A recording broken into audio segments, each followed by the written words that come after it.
Mateus capítulo 6, versículo 25, extremamente conhecido, mas muito pertinente depois desses louvores que nós acabamos de ouvir. Mateus capítulo 6, versículo 25 diz assim: Por isso vos digo, não andeis ansiosos pela vossa vida, quanto ao que haveis de comer ou beber, nem pelo vosso corpo, quanto ao que haveis de vestir.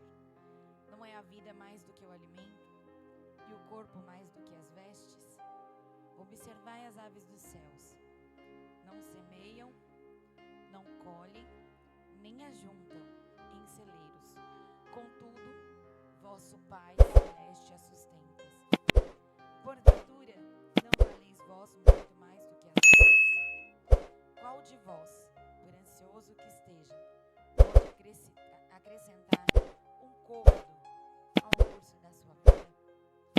E por que andais ansiosos quanto ao vestuário? Considerai como crescem os lírios do campo. Eles não trabalham, nem fiam. E contudo vos afirmo que nem Salomão, em toda a sua glória, se vestiu como qualquer deles. Ora, se Deus veste assim a erva do campo, que hoje existe e amanhã é lançada no forno, quanto mais a vós outros, homens de pequena fé?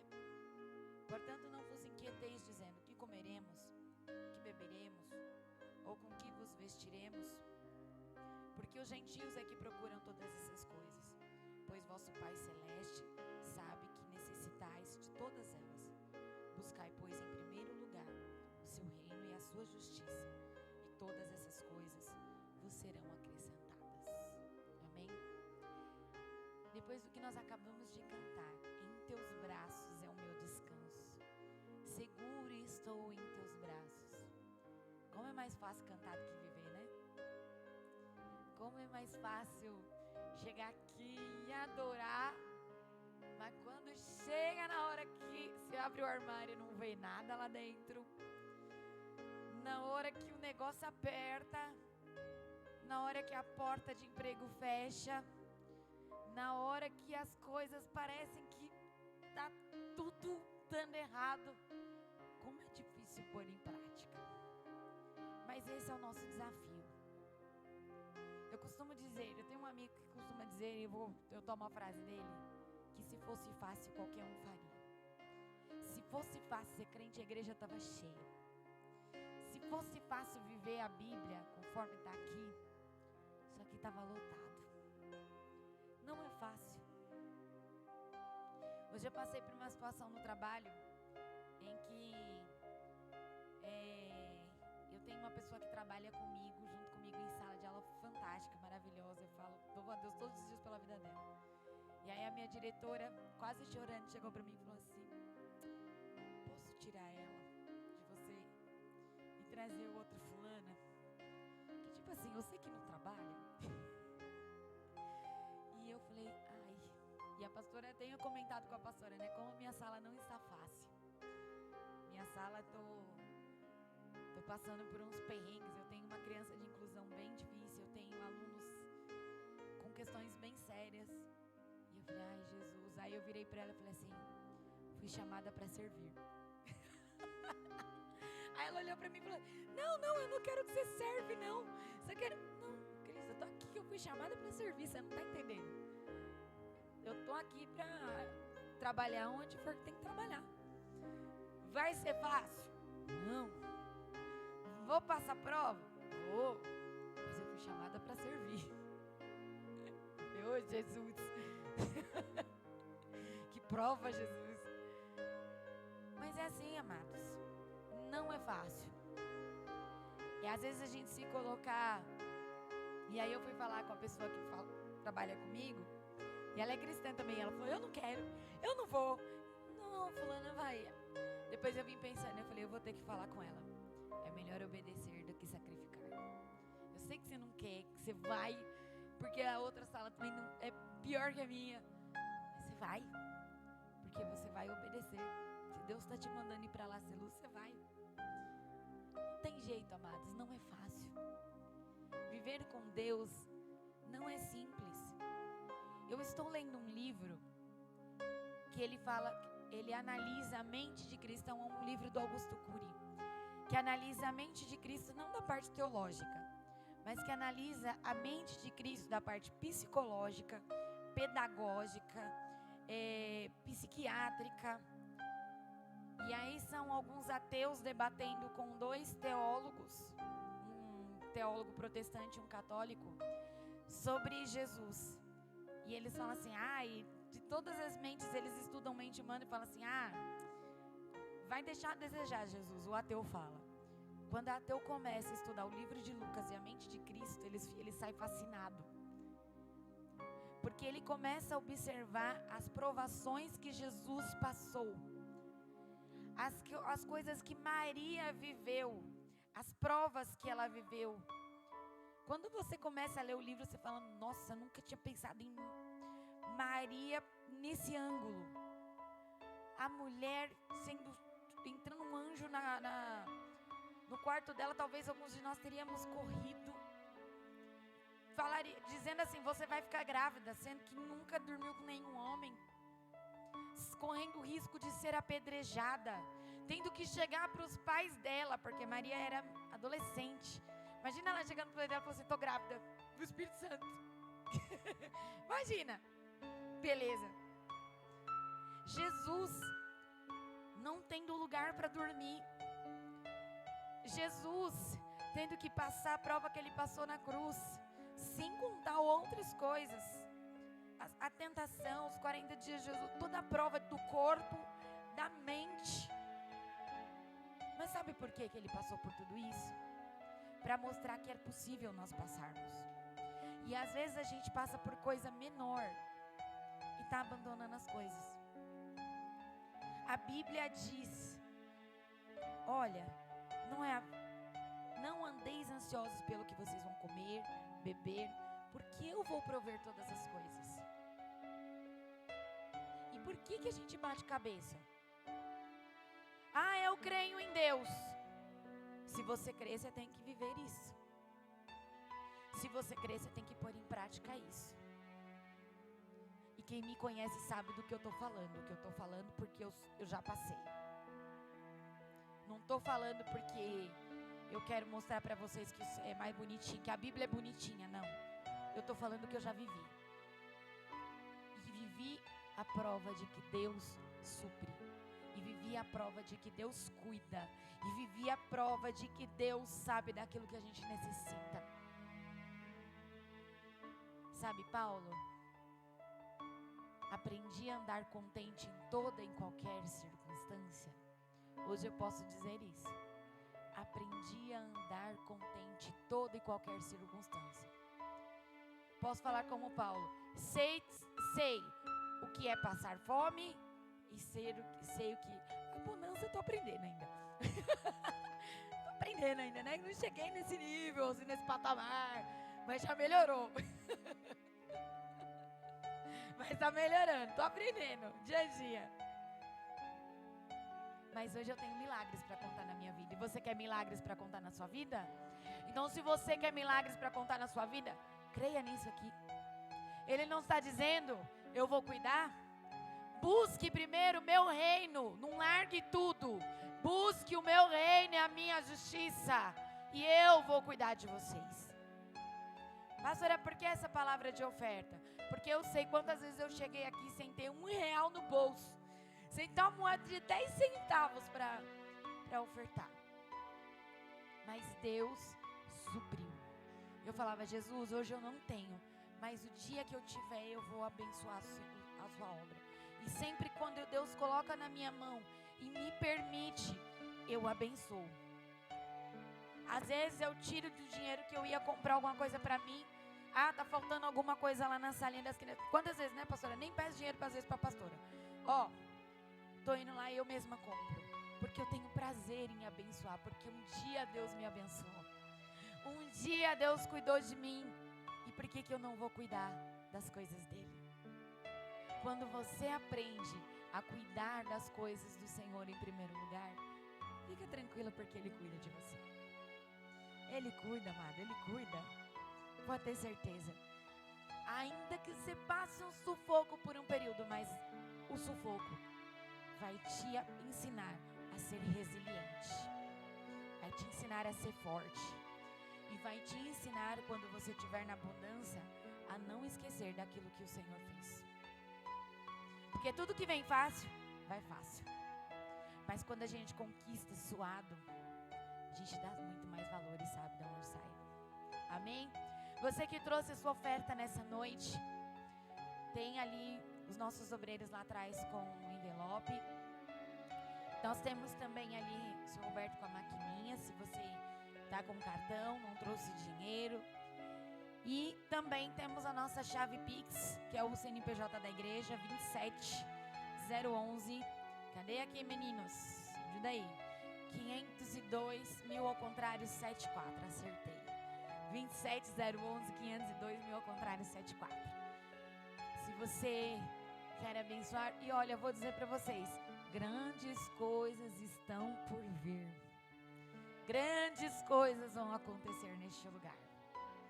Para a honra e para a glória do Senhor. Amém? Vamos nos colocar em pé?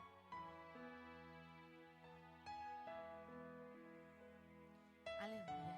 Senhor Jesus, nós louvamos o Teu nome. Te agradecemos e engrandecemos ao Senhor. Pai, peço nessa noite que o Senhor venha suprir na vida de cada um, Pai. Que o Senhor venha cuidar dos Teus filhos. Que o Senhor, Pai, possa mostrar que Tu és Deus na vida deles. Deus, dá a eles um coração, Senhor, disposto a Te obedecer, ainda que seja difícil. Aumenta a fé dos Teus filhos. Aqueles que estão esmorecendo nessa noite, aumenta a fé, para que eles creiam e eles possam viver os Teus milagres na vida deles, em nome de Jesus. E tudo que entrar nessa casa, Senhor, que o Senhor possa multiplicar mais e mais e mais para o Teu reino, em nome de Jesus que nós oramos. Amém. Glória a Deus. Pode se assentar. Vou convidar o bispo. Vem falar.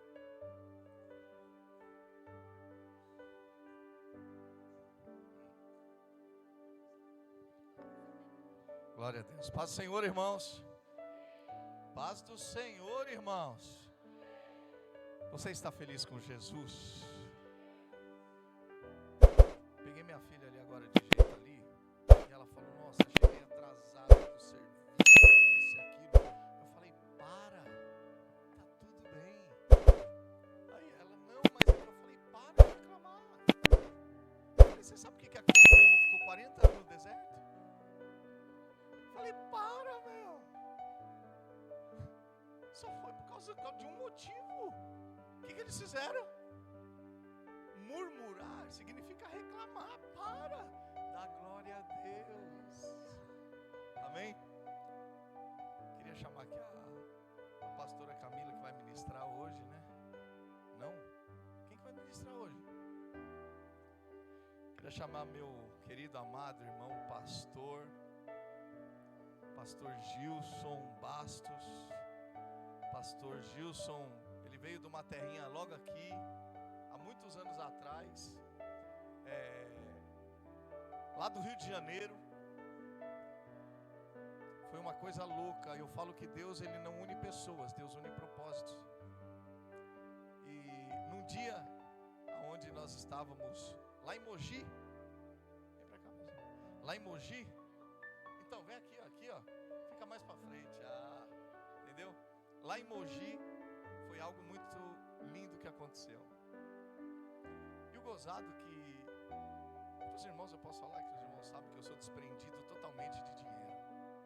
E eu tinha, sem brincadeira, eu tinha recebido uma comissão, e eu tinha deixado os R$1.200 dentro da minha gaveta das meias. E o Espírito Santo falou para mim assim, leva. Eu não entendi nada. Levei.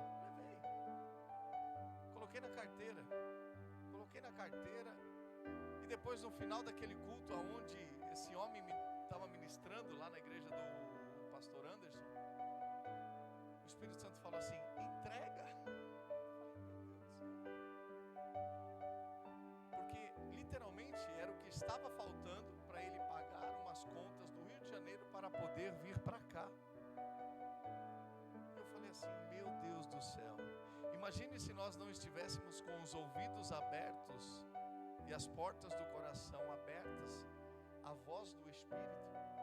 Eu teria perdido uma grande bênção naquela semana, onde o Senhor me restituiu 2 vezes mais aquela comissão que eu entreguei sobre a vida dele. E foi algo tremendo. Pastor Gilson tem um trabalho muito lindo no tema Betânia, uma casa de amor. E um dia nós vamos estar junto com ele, para ele mostrar para a gente esse trabalho em nome de Jesus. Mas agora, parei. Agora eu vou deixar esse homem falar. Eu gostaria que você estendesse sua mão aqui. Amém? Senhor Deus e Pai, amado e eterno Deus, quero pedir a Tua graça sobre a vida do Teu Filho, Senhor, nesta noite. Eu sei, Deus, que nós, por nós mesmos, nada podemos fazer, mas o Teu Espírito, Senhor, através de nós, que coisa linda, prodígios, maravilhas, curas, milagres, mas o grande milagre é permanecermos na Tua presença, com amor, com carinho, e manifestando, Senhor, a Tua graça, através da graça. Pai, eu quero neste momento, Senhor, pedir-te, use o Teu Filho a falar conosco, não aquilo que queremos, mas o que necessitamos para podermos, ó Pai, dar continuidade naquilo que o Senhor nos confiou. Nos alinha contigo, Senhor, que o Senhor possa fazer através da vida do Teu Filho hoje, em favor de nós e do reino, para a glória do Teu santo nome. Aplaudam ao nome do nosso Senhor Jesus. Aleluia. Graças e paz, queridos. Amém. Glória a Deus. Que alegria estar aqui com vocês. Vou tentar ser breve. Tentar olhar para todo mundo. Eu trago um abraço da minha esposa, da Dalete, para todos vocês, da Elisa também, a nossa filha. Quero compartilhar uma palavra breve hoje, de muito significado em relação ao que a gente tem vivido em Mogi Guaçu, com a nossa base missionária. Eu pedi para vocês abrirem a Bíblia de vocês no livro de Filemon, antes de Apocalipse, depois de Gênesis. É por ali.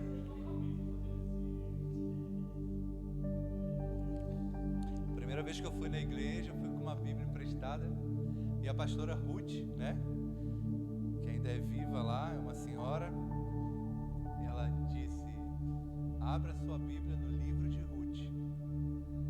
Aí eu fiquei com a Bíblia no colo, né, eu falei, ela tá brincando. Aí depois o Luiz falou, o amigo que me levou, falou, não, tem um livro, mas eu falei, aqui não tem. Eu fui, voltei, mas eu falei, mas é uma folhinha só, ou duas, ele é pequenininho. E a gente tem dificuldade. E quem passa pela salinha das crianças tem mais facilidade, né? Por causa da música, né? Não é assim? Quem canta ainda? Na hora de achar o livro. Gênesis, Êxodo, Levítico. Se não cantar, tem gente que se não cantar não acha até hoje. Vamos ler? Vou tentar ser breve. Espero que eu acabe antes da meia-noite. Aleluia. Filemon, verso 8. Diz a palavra: pois bem, ainda eu sinta plena liberdade em Cristo. Bom, eu vou voltar no 4. Vou voltar no 4 para a gente entender melhor. Versículo 4 diz: eu dou graças ao meu Deus, lembrando-me sempre de ti nas minhas orações, estando ciente do teu amor e da fé que tens para com o Senhor Jesus e todos os santos, para que a comunhão da tua fé se torne eficiente no pleno conhecimento de todo o bem que há em nós para com Cristo. Pois, irmão, eu tive grande alegria e conforto no teu amor, porquanto o coração dos santos tem sido reanimado por teu intermédio. Pois bem, ainda que eu sinta plena liberdade em Cristo para te ordenar o que convém, eu prefiro, todavia, solicitar, em nome do amor, e sendo o que sou, Paulo, o velho, e agora até prisioneiro de Cristo Jesus, sim, eu te solicito em favor do meu filho Onésimo, que te, porém, é útil, que gerei entre algemas, ele antes te foi útil, inútil. Atualmente, porém, é útil a ti e a mim. E eu te envio de volta em pessoa, e quero dizer, o meu próprio coração, eu queria conservá-lo comigo mesmo para, em teu lugar, me servir nas algemas que carrego por causa do Evangelho. Nada, porém, quis fazer sem teu consentimento, para que a tua bondade não venha a ser como que por obrigação, mas de livre vontade, pois acredito que ele veio a ser afastado de ti temporariamente, a fim de que o recebas para sempre, não como escravo, antes muito acima de escravo, como irmão caríssimo, e especialmente de mim, e com maior razão de ti, quer na carne, quer no Senhor. Se, portanto, me consideras companheiro, recebe-o, como se fosse a mim mesmo. E se algum dano te fez, ou te deve alguma coisa, lança tudo na minha conta. E eu, Paulo, de próprio punho escrevo, eu pagarei, para não te alegar que também tu me deves até a ti mesmo. Sim, irmão, que eu receba de ti no Senhor este benefício. Reanima-me o meu coração em Cristo. E digo eu, por favor. Amém? Eita, situação difícil, né? Essa é um pedido, com licença. Um pedido de Paulo. E embora ele diga lá atrás que poderia ser uma ordem, por assim dizer, Paulo se submete ao amor e à graça e à humildade e à simplicidade e à servidão ao Espírito Santo de Deus para dizer a Filemon o que ele estava pedindo naquele momento em relação a Onésimo. Onésimo era prisioneiro com ele, Paulo ganhara o coração para Jesus e estava construindo no coração de Onésimo um discípulo amado. E depois que tudo que nós, na nossa mente incrédula ou perversa, podemos entender que Onésimo fez a Filemon, Paulo foi dócil, como não costumeiramente era de fazer em algumas situações, em muitas situações. Só que, por causa da relação que Paulo tinha com Filemon, ele entendeu que precisava se posicionar de uma forma em que ele não pressionasse Filemon a fazer aquilo que não queria, ou que talvez no seu próprio coração pudesse pensar que não deveria fazer.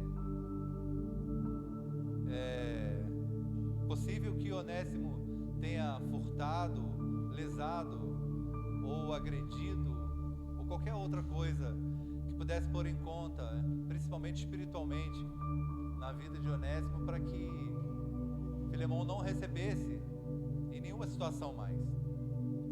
E agora, quando a gente passa, eu vou pedir que a gente intervenha esse raciocínio para que eu possa ler um texto com vocês, e eu vou pedir. Vou ler primeiro, depois eu dou a referência para que a gente não perca tempo. E foram para Jericó, e quando ele saía de Jericó juntamente com os discípulos, e numerosa multidão, Bartimeu, cego, mendigo, filho de Timeu, estava sentado à beira do caminho, e ouvindo que era Jesus o Nazareno, pôs-se a clamar: Jesus, filho de Davi, tem compaixão de mim. E muitos o repreendiam para que se calasse, mas ele cada vez mais gritava: Filho de Davi, tem misericórdia de mim. E parou Jesus e disse: chamai-o. E chamaram então o cego, dizendo: tá bom, tem bom ânimo, levanta-te, que ele te chama. E lançando de si a capa, levantou-se de um ato ou de um salto e foi ter com o Senhor Jesus. E perguntou Jesus: que queres que eu te faça? E respondeu o cego: Mestre, eu quero tornar a ver. Né? Só para que a gente fique, esse texto está em Marcos 10, né? Versículo 46 em diante. Retomando o raciocínio, Onésimo tinha muitas questões a serem resolvidas, como todos nós. Onésimo agora estava vivendo um período leve, menos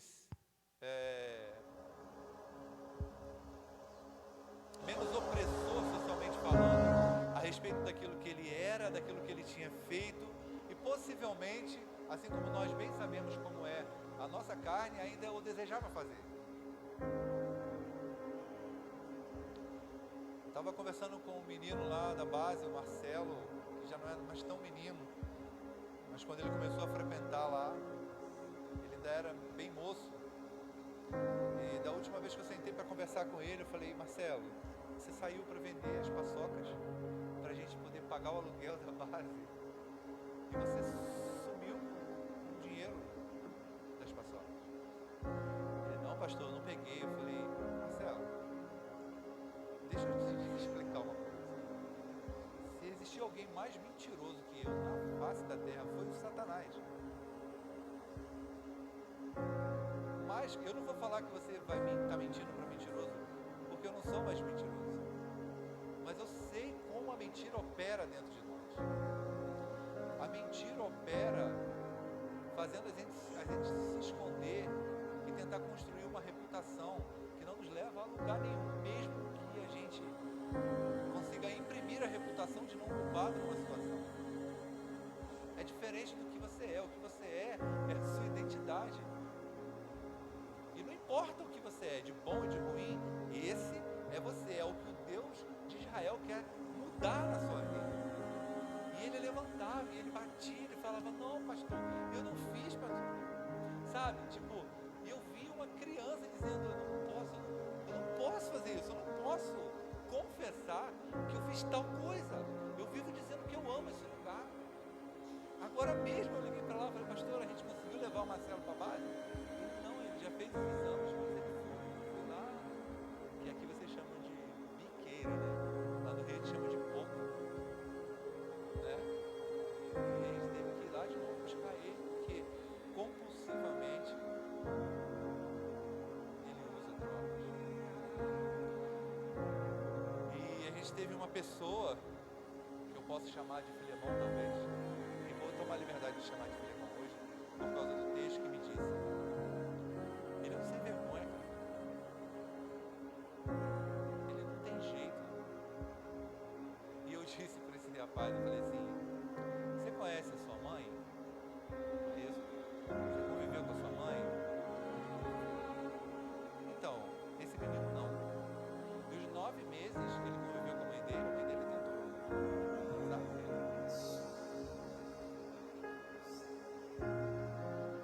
Quando ele descobriu que o pai dele orava por ele, mesmo não sendo cristão, ele tentou voltar das andanças que ele vivia pela rua para pedir perdão para o pai. Quando ele chegou no apartamento, que não era o pai que criou ele, não o pai biológico.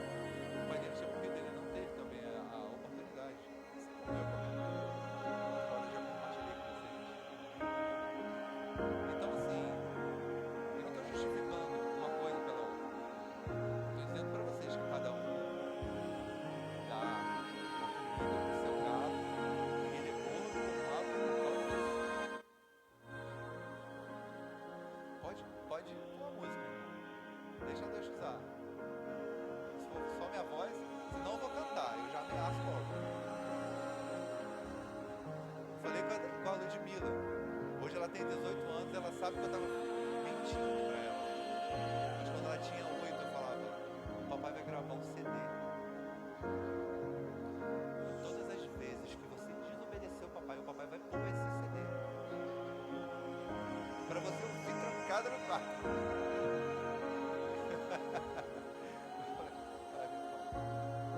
Retomando, E aí Paulo fala, olha, Onésimo, o que você quer fazer? Sugiro eu, nessa diária, nessa cena de cela, onde ele era prisioneiro de Cristo e não dos homens, segundo ele mesmo, segundo a sua própria confissão. E aí, o que você quer, cego? Que parece uma pergunta tola, né? O que você quer? Não, eu quero mais moedas, pô. Não, mas ele não queria moeda, e ele não precisava nem dizer. Já é a segunda vez que esse barulho teve, né? É um ruído lá de trás, hein? Eu estou de olho na palavra que você me deu, hein? Um ruído vindo lá de trás. E aí o cego, olha, Jesus está te chamando, o que ele faz?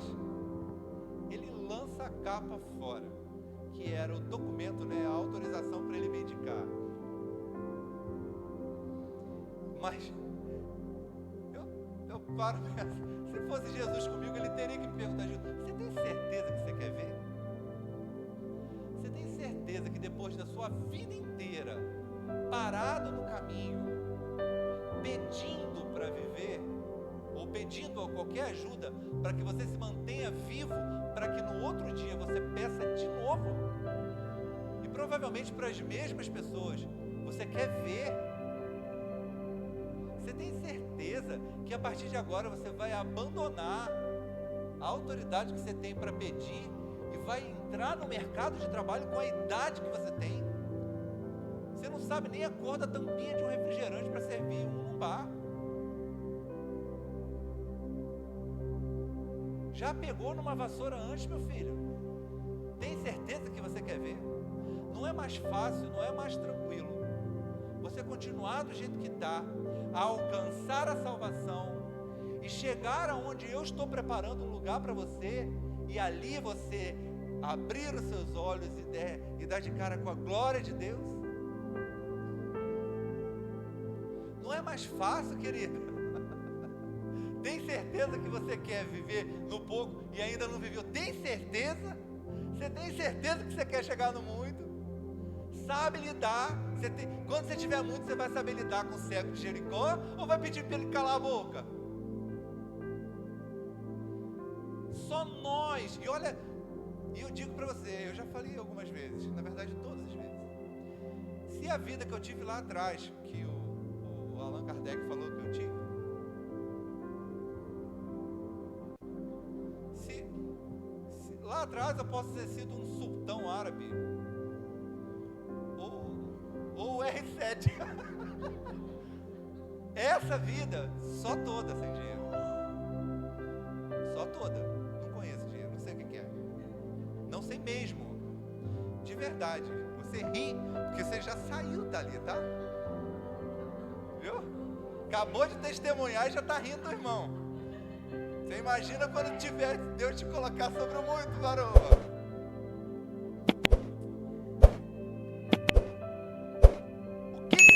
Te faça. Se Deus chegar aqui agora e falar assim, pede agora, o que você quer? Você está pronto para andar, para ser colocado, para ser eu não estou falando de fama, porque a fama queria levar Jesus para o trono de Deus, para o trono de Israel. Só que o propósito queria levar Jesus para a cruz. Você imagina que todos nós somos... Você é pedagoga? Todos nós somos ensinados desde a tenridade na escola para sermos funcionários e não patrões. Pelo menos no nosso país, somos assim. Infelizmente somos assim. Somos catequizados e treinados para ser submissos. Então Deus quer tirar a gente de uma situação, seja ela, graças a Deus, eu não conheço vocês para falar isso. Porque quando eu saí do Rio de Janeiro, eu encontrei esses doidos lá em Mogi das Cruzes, eu tinha uma palavra. Deus falou para mim que tinha poucos filhos em São Paulo. Mas quando eu saí de lá, eu deixei meus filhos, eu deixei a igreja, eu deixei meus pastores, eu deixei a minha história, eu queimei meus barcos, eu afundei os cavalos, eu enforquei os galinhas, eu deixei tudo lá. Eu não tenho mais para onde voltar. E eu vou dizer uma coisa para você, não é porque eu não quero não, porque eu tenho saudade das cebolas. Não é, irmã? Não era disso que você estava falando, pastor? Todo dia, mano. Não dá para guardar não, pô. Vai que amanhã chove. Tem que guardar, esse pão cai do céu, você tem que ficar catando. Chatice, né? 40 anos catando pão do céu. Tirou a gente do Egito, a gente estava tão bem lá, né? Tem certeza que vocês querem ir para Canaã? É isso que vocês querem? Você pediu para me fazer algo diferente, eu fiz. Agora você chega diante do mar, com 2,5 milhões de pessoas atrás de você. Depois de tudo pronto, tudo consumado, você vai me perguntar o que você faz? Meu, pega o teu cajado, bate você na água. Mandei Arão com você, e você fala, eu não tenho, faraó. Mandei Arão para você, Arão ficou lá igual um dois de pau, que quando tinha que falar, você abriu a boca e disse, o Senhor dos Exércitos, o grande eu sou, disse, eu vou fazer, e se Ele vai fazer, eu estou com Ele.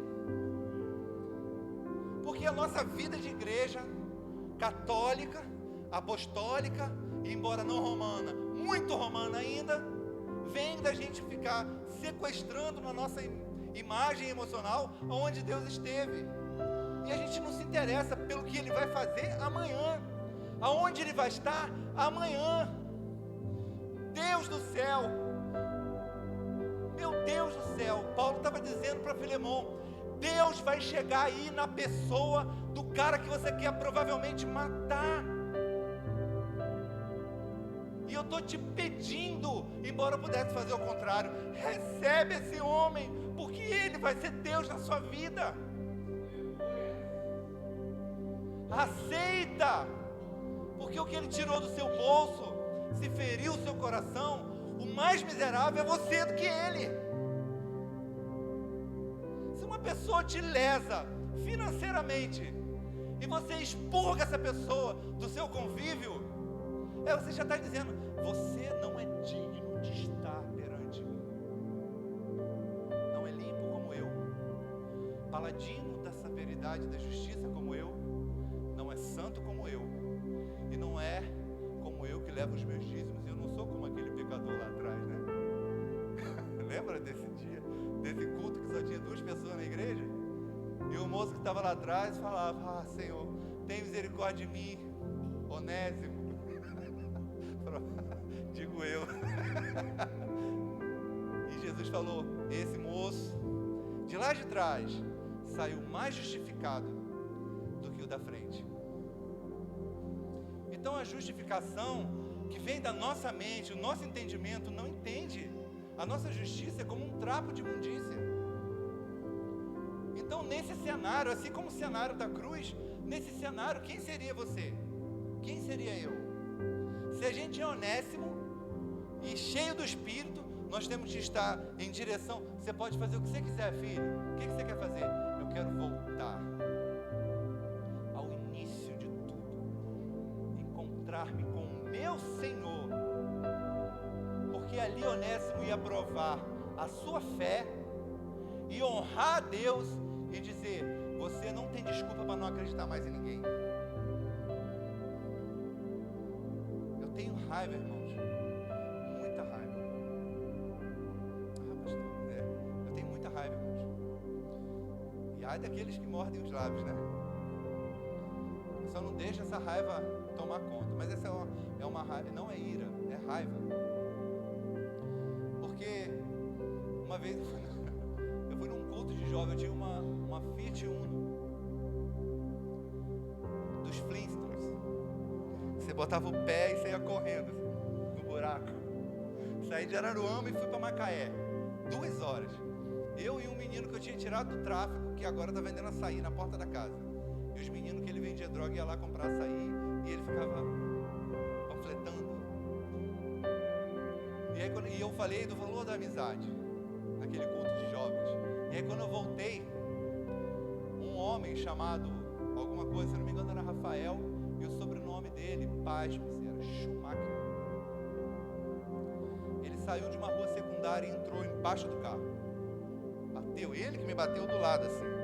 Como ele bateu, ele ficou, eu mesmo freando, eu ainda vi o carro dar aquele ressalto, passar por cima.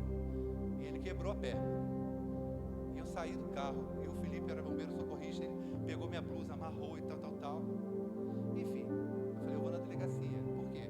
Porque a ambulância da prefeitura pegou o rapaz e não tinha corpo de bombeiro, não tinha polícia, não tinha nada. Eu falei assim, eu estou numa cidade que eu não conheço ninguém.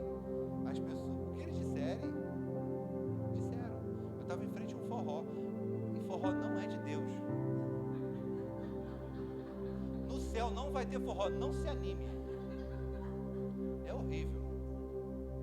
Mas eu estava em frente a um forró de umas 500 pessoas. Lá a gente chama de inferninho, né?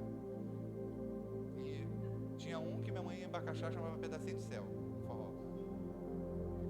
Aí eu fui na delegacia e eu falei, moça, ela tá rindo, só porque chegou atrasada.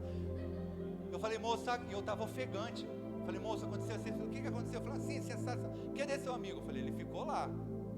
Porque eu falei para ele ficar lá, para o pessoal não achar que a gente saiu. E eu vim aqui. Aí, não, eu falei, ai, cara, meu, vai embora, faz o seguinte, vai embora. Amanhã, de manhã, você vem aqui, sem o carro. Foi a orientação do policial para mim. Eu falei, mas meu amigo, cara, ficou lá. Eu falei, rapaz, esquece isso, a gente vê isso aqui todo dia. Seu amigo já foi embora há muito tempo, já te largou aí. Eu falei, não é assim. Ele falou, não, vai embora. Eu falei, eu posso esperar aqui? Ele pode, se você quiser pode. Eu falei, então eu vou esperar. Eu fiquei lá sentado, e o Felipe voltou na delegacia, só que ele foi num outro posto policial.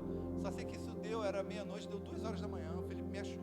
Quando o Felipe me achou, quando ele chegou, eu falei, agora eu posso ir, eu estou com ele, meu amigo chegou.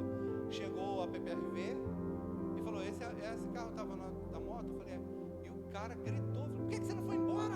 Agora eu vou ter que ficar até de manhã resolvendo isso. Eu falei, moço, mas eu estou aqui, velho. Não é aqui que a gente está? Gente, mas o que está acontecendo com o mundo? E eu com a habilitação vencida, porque era permissão ainda, aquela primeiro ano.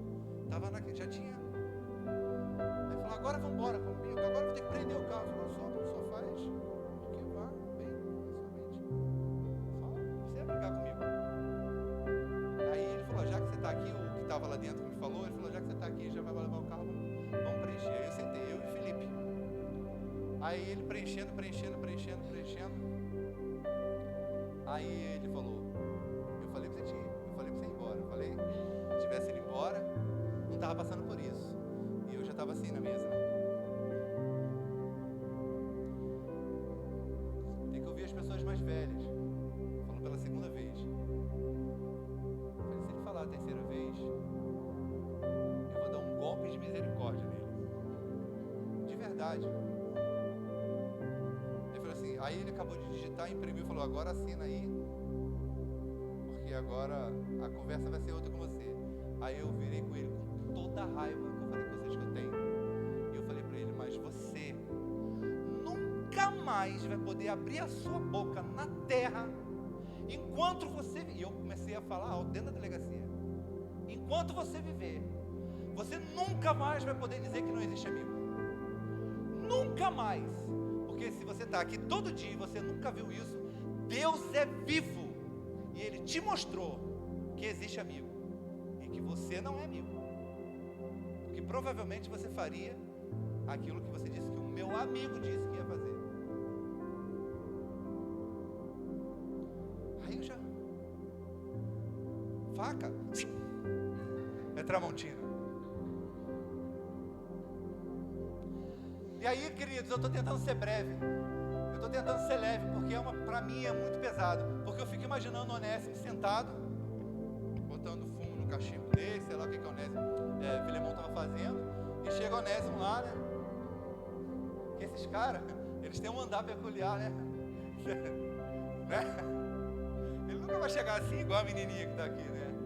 Ele diz, tarde! E aí, fico imaginando Onésimo, Filemão,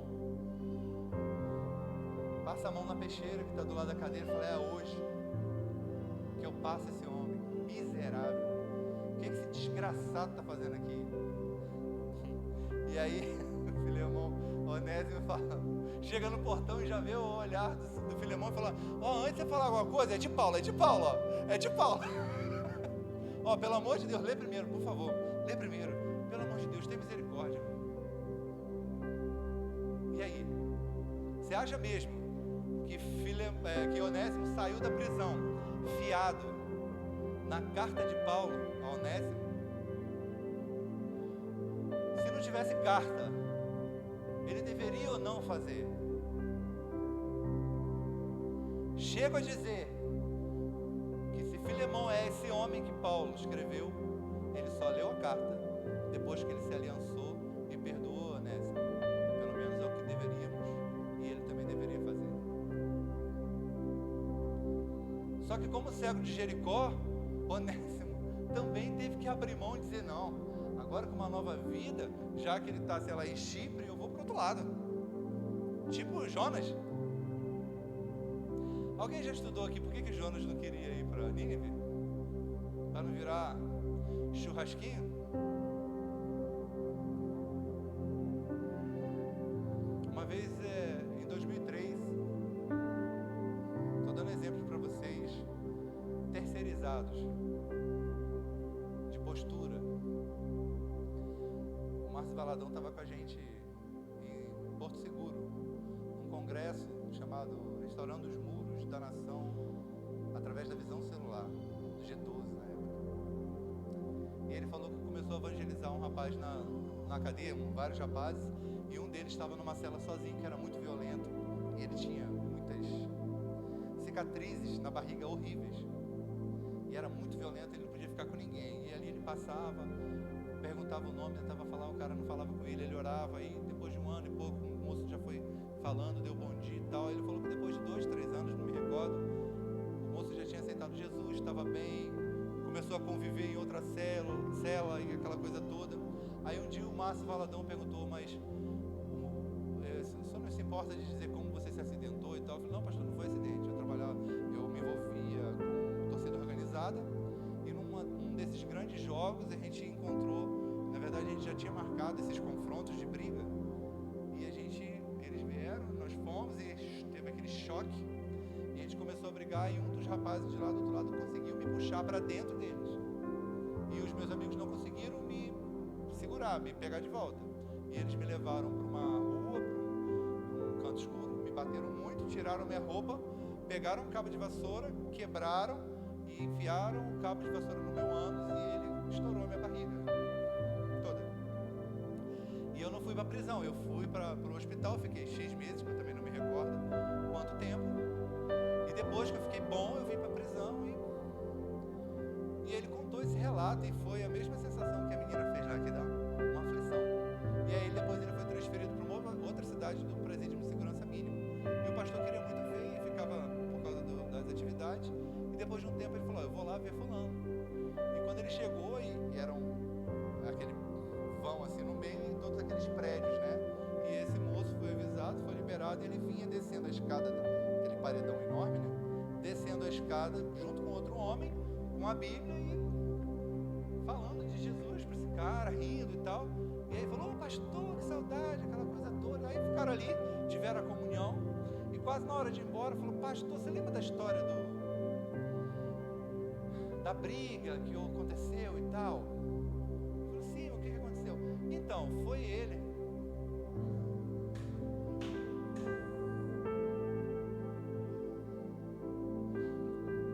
E nesse dia, eu nunca senti tanta vergonha. Queridos, eu só não matei ninguém porque eu não tive oportunidade. Vocês não estão falando com o filho do videogame com um pote de Nutella. E eu falei: eu não estou pronto nem para respirar. Eu não devia nem estar aqui. O que isso quer dizer? O que isso quer dizer? Que tipo de sensação, de sentimento, que vida, que amnésia é essa? Que faz com que a pessoa perdoe nesse nível. O que é perdão? Eu não conseguia entender. Eu não conseguia entender. Então, quando você abre mão de preceitos, conceitos simplesmente coisas que nós fomos ensinados desde o começo da nossa vida. E entende que isso tem muito a ver, porque, por exemplo, você se expõe a Onésimo em segundo plano, é mais fácil do que em primeiro plano. Paulo fez isso numa... Tenho eu no meu coração que essa é uma lição que Barnabé deu a Paulo. Hoje nós temos o Evangelho de Marcos por causa de Barnabé. Porque numa situação, Barnabé falou: Paulo, você vai com Marcos para lá que eu vou contigo. Não, com esse cara não foi não. Vacilão. Esse cara deixou a gente para trás lá, a gente estava no maior trampo lá, maior guerra. Ele largou a gente para lá, ó. Deixou a gente na mão. Não, comigo não vai não. Aí Barnabé, discipulador, Barnabé falou: não, tudo bem, então você pode ir com ele que eu vou com Marcos. E provavelmente, por causa do coração de Barnabé, que a gente tem um registro de Marcos. Provavelmente, digo eu, não Senhor. Então, o Evangelho, a misericórdia, que a gente é testemunho no Evangelho, é a misericórdia que recebe em casa os assassinos dos seus parentes, como Paulo. Porque as pessoas falam dos espinhos na carne. Para mim, Paulo chegava num lugar bonito igual esse, pregava, as pessoas se convertiam e ele ficava ali, não 40 minutos, mas 40 dias, 4 meses, estabelecendo obreiros, discípulos, ganhando e tal. E sempre, você acha que nunca chegava? Paulo, mas que benção, né, irmão Paulo, né? Aleluia. Irmão Paulo, uma benção, é uma palavra. Isso que é um palavrão, né? Mas deixa eu perguntar, irmão Paulo, matava mesmo? Quantas vezes o apóstolo Paulo deve ter respondido isso? De repente já estava até decorado: sim, irmão, sim, é verdade, né? Mas as coisas velhas se passaram, né? Não, mas é verdade. Mas por que o irmão... Não, irmão Paulo, glória a Deus, está na meta. É porque eu acho que o irmão Paulo matou minha tia, que morava lá em Cesaré.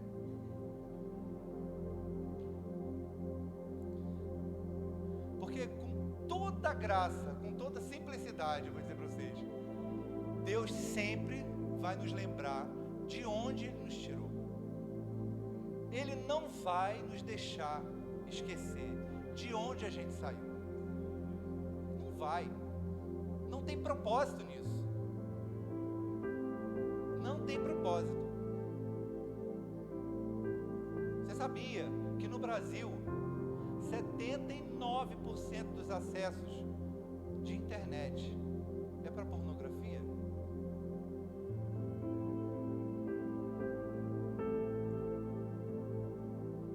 E agora, o que a gente faz? Porque pode ser eu e você também. Com certeza sou eu ou sou você, ou é você. Com certeza.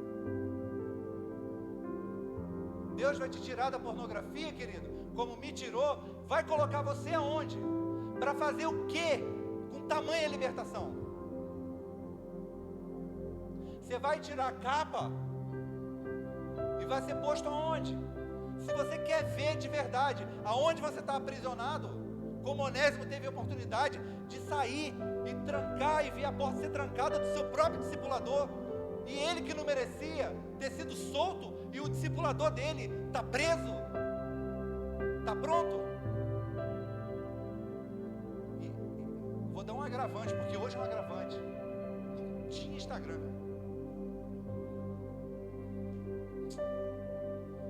Porque ia dar um up, né, na minha rede. Porque quando ele chegasse lá, Filemão já tinha visto. Ele falou: pô, Filemão, segura a onda aí, Filemão, o cara tá tranquilo. E aí Filemão bota lá hashtag, só vem. Não tem isso. Mãe, tô saindo, tô pegando ônibus, tal. Não tinha. A gente tinha que fritar de orar. Tinha que orar, a gente não tinha escolha. E ainda assim, os filhos chegavam ou morriam, ou eram assaltados, ou eram agredidos, ou estavam fazendo outra coisa. A misericórdia é a missão prática do amor. É você colocar em ordem tudo aquilo. Ó, nós não estamos gerando filhos espirituais, nós nós estamos gerando novos pais. Os nossos jovens não são o futuro da igreja, eles são os pastores da próxima geração. Se a gente não tiver essa compreensão, a gente tem que saber que tipo de grilhão ainda prende a nossa mente. Porque não é que a gente não dá porque a gente não tem porque a gente não dá. Onésimo tinha aquilo que ele deu. Ele não tinha mais nada, mas não tinha mais nada, mas ele tinha a vida dele, que ele poderia continuar fazendo aquilo até o Instagram chegar de geração em geração. E ele ia assaltar, roubar, lesar Filemons atrás de Filemons, até que alguém parasse ele. Não é assim que a gente fala? Uma hora, valentão ele, né? Uma hora ele encontra alguém que para ele. Porque na verdade a gente queria que fôssemos nós. A gente só não tem coragem. A gente só se esconde atrás de uma capa. Queridos, pelo amor de Deus, pare de ser gospel. Ser crente miserável. Seja crente.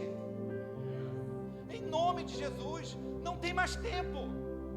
Ou você acha que você vai morrer e não vai ver pessoas sendo mortas porque são crentes aqui no país? Você acha que está distante disso? Vou usar a frase que é um pouco minha, que o filho do pastor usou. Como é que é o nome do seu filho? Que eu esqueço. João Vitor, que veio aqui no culto de jovens. Você acha que eu não estou vendo o que Deus está fazendo nele? Não. Eu estou vendo. Não é de hoje que eu oro por ele. E ele falou aqui. E eu dou testemunho do que ele falou. Vai piorar. Se você for gospel, sabe o que você vai fazer? Você só vai dar espaço na MK, na Sony Music da Globo, no BBB. Se você for crente e fechar as portas do mundo, eu te pergunto, tem coragem? Você quer mesmo ver? Quer mesmo entrar num nível e enxergar coisas que você ainda não tem dimensão? Porque é isso que Deus vai fazer para a gente. E a profecia desafia tudo que existe de equilibrado na genética.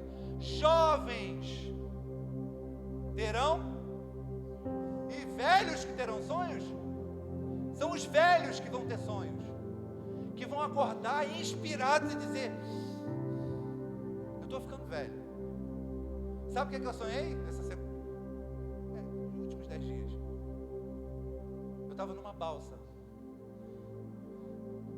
tipo aquelas que bota carro dentro, que é reta e tem uma cabinezinha. E do nada começou a cair gente morta do céu. Perdão, primeiro roupas. Só que a gente lembra, no sonho eu lembrei de cara daquele filme do arrebatamento, que as roupas ficavam. E eu falei: Jesus, ferrou. Deus do céu, comecei a tremer. Senhor Jesus, você veio e fui, eu nem vi. Aí depois eu fiquei num sonho matutando, mas as roupas estão caindo do céu.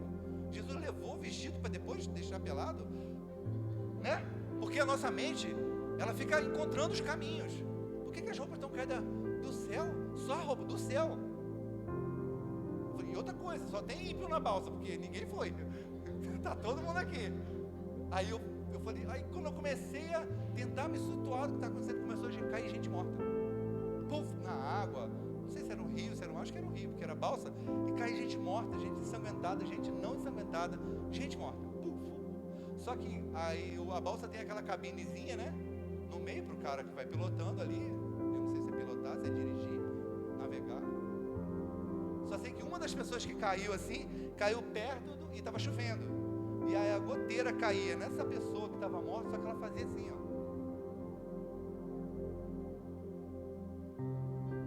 Daqui a pouco passou uma outra balsa menor, com uma videira, uma zufa que parecia ter um cajá. Não sei se vocês sabem o que é cajá. Algumas pessoas não sabem aqui em São Paulo. Enorme. E aí eu catei uma pessoa que estava perto comigo, que eu não lembro se era preto ou branco. Pulei na outra balsa para a gente pegar a uva. Só que a gente viu distanciando. Eu falei: opa, a gente vai voltar para cá. Não tinha gente nenhuma, era uma balsa pequenininha. Quando ela andou uns 10 metros, tinha uma serpente de uns 8 metros em volta ali, e a cabeça dela amarrada no pé da videira. E eu tô olhando. Os meus sonhos são muito isolados. Deus só telégrafo. Ele não manda um e-mail pro sonho. Só telegrama. Para mim, só telegrama. Ele me prova. E eu lembrei de uma coisa. Quando minha mãe morreu, meu tio, que era católico, resolveu tomar conta do velório. E aí, o padre veio e começou a aspergir, né? Com um bastãozinho de ferro assim, que tem uma aguinha ali. Aí depois do velório, a minha tia falou comigo, olha como é que é a nossa mente. Minha tia falou comigo, quando o padre começou a fazer assim, eu olhei para a Branca, que era minha mãe, né? Parecia que a Branca estava fazendo assim, meu Deus, tira esse homem daqui, que ela não ia querer aquilo. Não era uma coisa que ela vivia. Você vê aí, não tá? Eu falei, tá tudo bem. Eu vinculei isso à minha mente, viu, mas era uma moça que estava piscando, ela não abriu os olhos, mas a água que caía. Então, a gente naquela balsa estava debaixo de uma chuva que não deixou nem a gente ser enganado por uma uva suculenta. A gente percebeu que quem estava vivo poderia estar morto, e quem dizia que estava morto talvez não estava. Então a gente estava guardado. Para baixo tinha um rio, tinha água. Para cima tinha água. Se você não nascer do Espírito, também da água, você não vai ver o reino de Deus. Aí eu comecei a encanar, falei, eu estou morrendo, então eu estou indo. Espera aí, Jesus. Né? Comecei a pensar, falei, não tenho seguro de vida. Testamento, vou deixar só os boletos para minha esposa. E a gente fica preocupado, por quê? Pois toda a criação aguarda ansiosa pela manifestação dos filhos de Deus. E eu não vou morrer enquanto eu não ver aquilo que Deus me prometeu acontecer. Porque Ele falou que eu veria, não como Abacuque, porque não tem oração que cabe na minha aljava de tanto que eu já fiz. A minha filha mais nova tem 2 anos e meio. Eu oro pelo esposo dela, eu oro pelo sogro, a sogra dela, eu oro pelos filhos dela. E eu nem quero que ela chegue a casar. Não porque eu não quero, eu quero que Jesus volte, pelo amor de Deus, não me entenda mal. Não gosto dessas piadas de facão, não. Eu tenho lá só facão. Tenho só por ter o facão. Tá? Vai.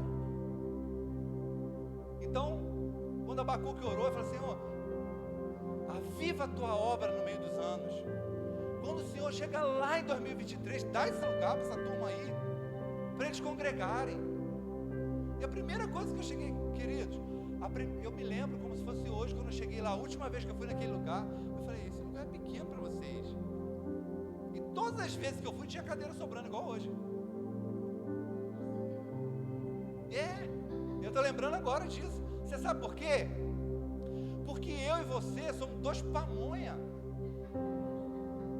que está querendo pegar carona na balsa errada. Pede para Deus abrir seus olhos, porque hoje em dia tem uma menina que canta um louvor, porque eu esqueço. Alô, meu vídeo. Eu estava em Rio das Ostras e eu escutei essa música, é a primeira que fez sucesso dela. Eu falei, cara, que música linda, quem é? Alô, meu vídeo. Eu falei, quem? Alô, meu vídeo. Quase que eu caí da cama, eu estava sentado na beira da cama, tocando violão com o Nico lá, um outro maluco igual eu.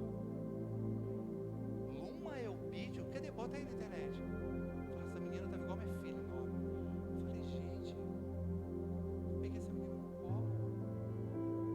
O pai dela estudou comigo com 15 anos, cheirava cocaína igual um louco. Eu tinha que estar catando as coisas dele na escola. Esse cara chegou na igreja, de todas as maluquices que ele fez, a esposa dele ganhou ele para Jesus, a Jaqueline. Quem está desviado hoje é a Jaqueline, a mãe dela. Tanto que ele casou agora há pouco tempo de novo. Ela chutou essa menina, essa Jaqueline, ela pegava baile funk com a gente. Você pensa, um menino cuspia na cara do diabo e a cara dele pegava fogo. Aí saía aquele cheiro de enxofre, que você já sabe. Canela de fogo, depois foi canela de neon. A menina, sério, ela estava tão envolvida, tão emergida na graça de Deus, que fazia gosto de andar perto dela. Ainda mais quem conheceu ela, quem conheceu como ela era. E o Henrique também foi o primeiro cara numa igreja de 1.000 pessoas, 1.200 pessoas, a fazer um curso para poder tratar com drogados e tal, porque ele estava saindo da droga. Eu falei, E eu lembro da última vez que eu vi ela, tinha uns 15 anos. Eu trabalhava no canal em Cabo Frio, no shopping ali. E eu via ela, a mãe dela tinha uma lojinha lá. E ela chegando, magrinha, cabeçuda, branquela, chegando com um violão na loja da mãe. E aí você vê a pessoa começa a se tornar como árvore junto a ribeiros de água, as folhas não caem, e o fruto dá na estação própria, e tudo que ela faz prospera, e tudo que ela põe a mão vira, sabe? Mas não é a fama, é o propósito. É isso que eu quero que você entenda, porque o cego de Jericó para nós é mais famoso que Simeão, porque a proposta de Deus para Simeão era: você só vai morrer quando você vê a glória de Deus. E ele não entendia. Aí quando ele viu Jesus, na hora que a vigília ia ficar boa, teve que ir embora. O Uber chegou mais cedo para ele, e Deus levou ele. Moisés, chama Arão lá, chama os filhos dele. Por quê? Deu ruim para ele, acabou. Por quê? Qual era o propósito da vida de Arão?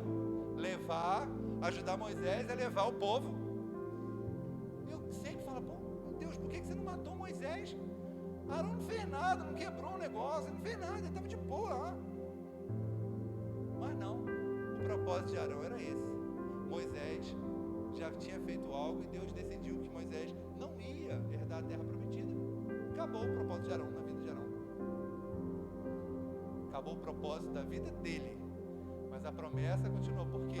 Porque ele falou: traz a estola e traz os 2 filhos, porque os filhos dele vão continuar o que ele está fazendo. Da última vez que eu fui no Rio, só para acabar de expor a minha miséria, minha filha tirou o agasalho e ela estava com os braços todos os 2 cortados, muitos cortes. Já tinha parado no hospital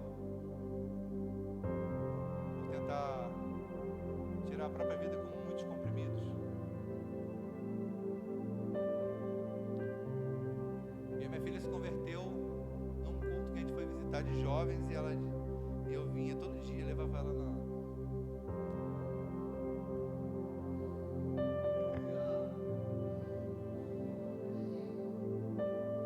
para pegar o ônibus, e dizia: filha de pastor não é pastora, filha de crente não é crente. Você precisa ter uma experiência sua com Deus, porque se você crê com o seu coração que Deus ressuscitou Jesus e confessar Ele como o Senhor da sua vida, você vai ser salvo, porque com o coração se crê para a justiça, com a boca se faz.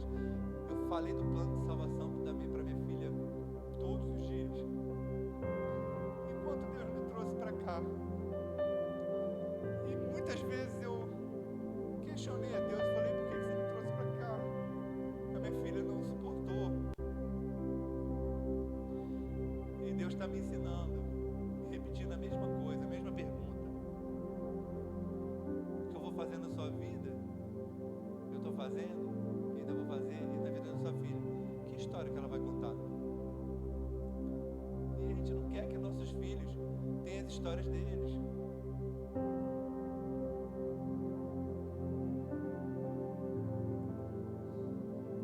Paulo falou: sede meus imitadores, como eu sou de Cristo.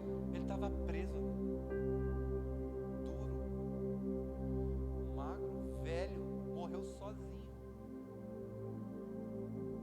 Talvez seja essa a inspiração para a sua vida. Quando você vê poeticamente, não tem o único livro poético da Bíblia, nem Cantares é poético. A única coisa que muitas pessoas pensam que é um conto de horror, mas é uma carta de amor, é o livro de Apocalipse, que ele está escrevendo de uma forma muito clara, dizendo: eu vou cumprir a palavra que eu dei para vocês. Eu estou disposto a enviar pessoas para o inferno, para conduzir vocês ao lugar que eu prometi para vocês vos conduziria. Então, no quadro, eu não sei nem que horas tem. Que hora que acaba o culto? Já acabou faz tempo, né? O culto, esse acabou. Nessa cena de cela, quem somos nós? estamos dispostos e prontos para discipular e encaminhar alguém dizendo: volta, perdoa sua mãe Marcela, por ela se sentir seduzida por você. Só que você vai ter que esperar mais uns 8 meses, porque ela está internada também numa clínica de recuperação. E aí, você não vai perdoar seu pai porque ele te deixou sem celular? Sabe, essas coisas banais. Tem coisas que são muito graves, querido. Muitas coisas. Eu dou esse exemplo do pastor Márcio Valadão porque quando ele falou comigo a primeira vez, eu nunca conheci uma pessoa tão parecida com Deus como o pastor Márcio Valadão. Nunca conheci. Uma pessoa que você fala assim, graça e paz, querido. Ele fala: ô amado, você pede desculpa por ter falado tão alto. Desculpa. Porque chegou naquele lugar, na época com a Ana Paula Valadão, que na época era um frisson por causa da... Hoje a gente sabe o que passava o diante do trono, né? Mas naquela época era um frisson. Eu vim pra cá, parei o carro ali e fiquei... Eu me prostro. Você nem conhece a música de velho. Diante do trono.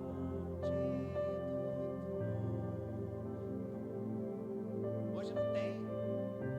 Hoje as canções põem Deus na parede. Existe um vitimismo gospel dizendo... Você sabe que o vitimismo ele não está precisando de ajuda, ele está precisando de um aliado. O vitimista ele está... Sabe, ele precisa de uma pessoa dizendo: não, sério, você viu? Meu Deus, tem misericórdia de você, Jesus, que prova, hein? Ó, o diabo está solto na sua vida.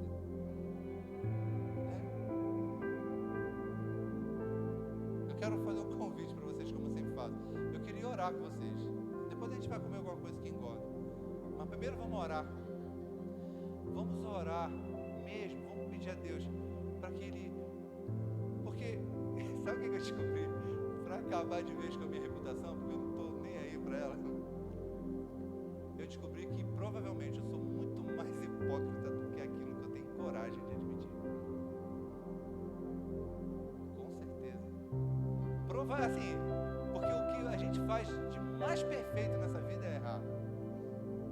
Então eu estou aqui dizendo para vocês que provavelmente Onésimo e Filemão e Paulo é aquilo que o Espírito me conduziu.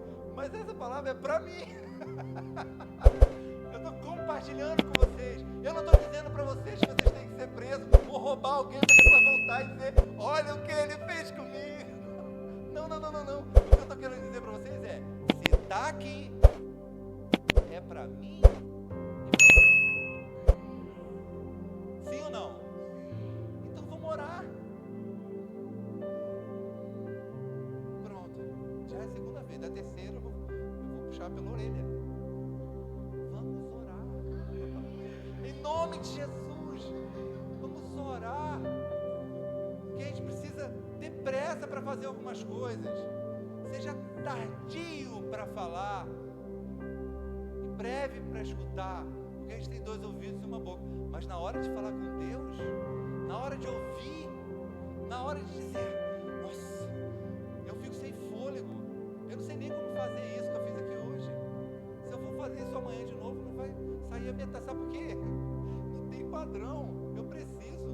Sabe quantas vezes eu tive convite para vir aqui, só nesses últimos 1 ano e 6 meses? 1.300, não. E o bispo preocupado, dizendo... Eu falei: não, eu estou no silêncio, estou no momento e tal. Sabe por quê? Porque eu precisava sair daquele redemoinho. Da última vez eu fui em São Paulo, você vai estar aí, pastor, você está em São Paulo? Tô. Você tem como estar no começo da semana com a gente? Você tem agenda? Eu falei: não. Eu falei: mas já compraram uma passagem para mim dia 27. Eu falei: não, compra a passagem, mas você pode ficar? Eu falei: eu posso, eu só não tenho como ficar. Não, peraí rapidinho, ele desligou, eu já comprei a passagem. Eu falei: tá, e aí, onde é que eu fico, onde é que eu vou? Onde é que eu vou dormir, o que é que eu vou comer? Tem agasalho, porque Mauá é a casa da Frozen. Aí, tudo bem, aí eu fiquei, o que aconteceu? No outro dia, ele falou para mim, eu ia pregar lá domingo. E aí eu entrei na internet, tinha foto minha de tudo quanto era lugar. Eu preguei lá sexta noite, sábado de manhã, sábado de noite, domingo de manhã e domingo de noite. E aí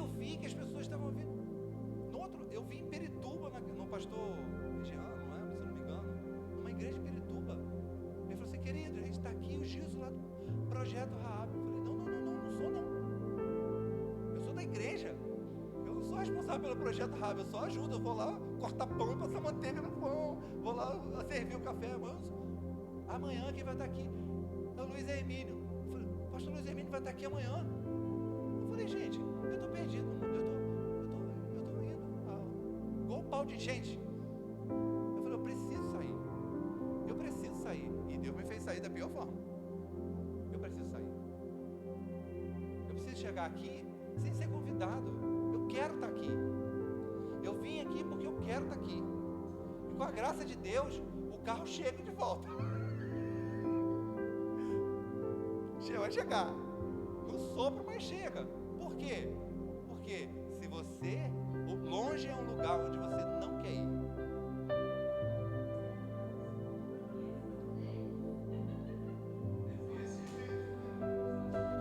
Então, a visão de Deus é só para Bartimeu, que abre mão da capa antes de ganhar a visão. Que reconhece Deus na terra sem vê-lo. Para esses são a visão. E no nosso caso, diferente de Bartimeu, nosso caso não é cura, é libertação. Como é que é o versículo de libertação mais gospel que tem? João 8.